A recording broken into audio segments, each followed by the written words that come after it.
You ask Tiger to calculate. This deals with linear inequalities with one unknown. The final result is x equal or smaller than 1. Let's solve it step by step. Group all x terms on the left side of the inequality.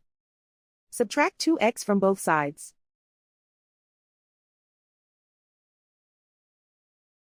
Group like terms.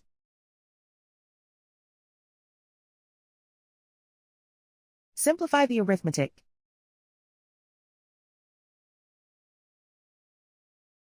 Group like terms.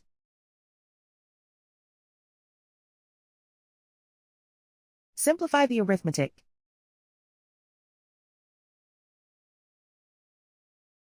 Group all constants on the right side of the inequality.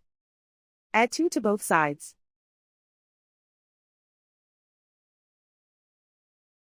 Simplify the arithmetic.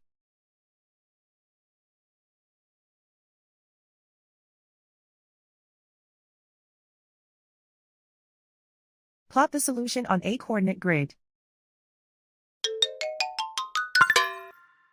And so the final result is x equal or smaller than 1.